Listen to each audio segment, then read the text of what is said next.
Hey guys, hope you're doing well. We got a few projects going on right now, and in the intent of full transparency, got a not so fun update today.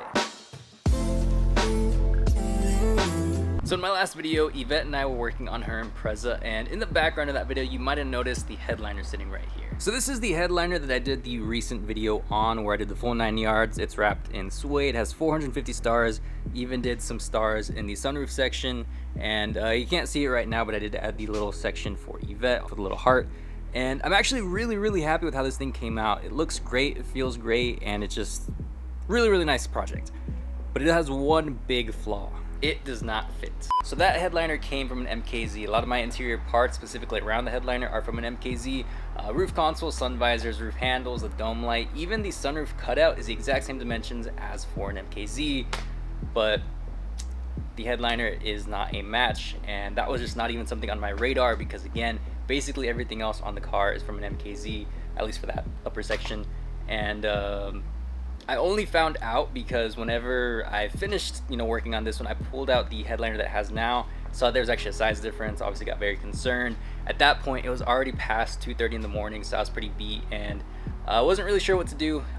Just kind of figured I'll just sit on it, at least for a little bit, because the video itself is still good, all the information, the how-to aspects, that's all still solid. It's still gonna be the exact same process, but I mean, the more important part is making sure you're working on a headliner that's gonna fit your vehicle. I missed that mark, and I'll just, it sucks, but wasn't really sure if I wanted to bring it up because, again, the video is good. So I figured I was probably just gonna fix it and just, install it again later. But again, in the interest of full transparency, we're basically going to be seeing if we can actually fix up the old headliner and going about it like that. I didn't really want it to be where I just kind of pick up the camera at a random point and just say like, oh, this has been changed, this has been done. I'd much rather it be where I'm just kind of setting up the camera, talking to you guys, and y'all are just hanging out with me in the garage. Now the next thing is following the to-do list, and another reason why the interior is not really buttoned up yet. I am basically at a loss, cannot get the C-pillar rattle taken care of. So somewhere in this section right here, there's a little rattle, and I'm pretty confident it's like a little metal piece, maybe a screw or a bolt, that fell inside the shell of the car, and it's just making noise basically anytime I drive. And I haven't really buttoned up this little section right here because of it. And with that, I've had people sitting in the back trying to look for it. I've sat in the back trying to look for it, and I've buttoned up, various aspects and just try to see if that could give me any sort of solution. I'm really getting no luck whatsoever. So I think the route that I might need to take is actually just cutting a little hole somewhere around here. I mean, there's already a bunch of holes in this general area because of mounting points and whatnot. I think I might need to add another one just to get some leverage, some perspective on just, that. So this is basically just the last little, hey, if you have any possible suggestion of something to do in that area, like maybe a tool to find, I haven't really found anything that would work because it's just a small little area. Let me know, because I'm probably just gonna end up cutting it, just making a hole, which, again, there's a lot of holes there anyway, so I'm not really too worried about it. Obviously, there's not really an easy fix. It's not very specific to the Fusion as a whole. It's just specific to this vehicle. Now, the third thing is with the Tesla screen.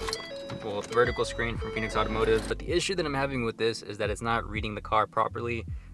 Basically in the Sync 2 aspects, just because like for the AC controls, it's actually not blowing cold air, and if I adjust the AC controls up here, just from the steering wheel, you see it actually doesn't register and it goes right back, and the check engine light is just because the vehicle's not fully on. So I was going back and forth with Phoenix Automotive and their just like online support team, and I don't think I was talking to anybody in the US because I was getting responses at like 3 to 5 in the morning, which with that, I actually stayed up a couple nights just to have some actual back and forth conversation rather than just waiting an entire day. And then from there, I did set up a meeting with the actual tech team to actually set some stuff up, and I was actually able to get an update for the unit itself, which was a possible solution. Turns out it's not, so we're still trying to fix it, but nonetheless, the unit itself is really cool. It doesn't necessarily fit properly because I believe I'm missing the bracket to push it back, but everything as far as being plugged up works. And then it's actually reading it as an F-150, which I don't know if the F-150 allows it to have the little Sync 2 screen, because this isn't something I've seen on other instances of this unit, but nonetheless, it's still pretty cool because you get to utilize all the same entertainment stuff. So we're seeing what's going on. There's a few issues here, but the biggest thing is the tech team actually does have just very consistent meetings where I can keep things going, and it's not going to be something that, at least ideally, it's not going to be something that ends up just kind of fizzling out over time and I don't get a fix for it. Nonetheless, I'm still very excited about the unit itself, and I'm kind of upset none of you guys told me that it has an HDMI port in the back.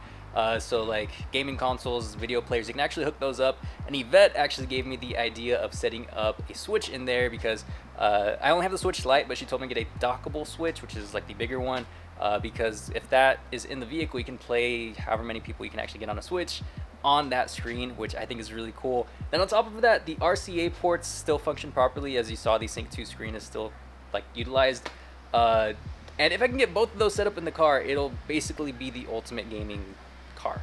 So with all that said, the silver lining is that they all three have fixes that are relatively feasible, but I do have an update that's more of an optimistic one. And it is that I'm currently working on a simple series for the Fusion, a little bit more towards the how-to aspect. For those of you that are first getting familiar with the Fusion or have one and wanting to get familiar with actually working on it, I've been doing a bunch of different stuff to mine for a couple years now, and you know, I've picked up a few tricks here and there. So if there's anything you guys are looking for information on how to do that's not gonna be like a 4-day job on the car, let me know and I'll see if I can make a video on it and basically get to the aspects of getting you guys more familiar with what it is that you're wanting to do. But yeah, that is basically where we stand with this car for now.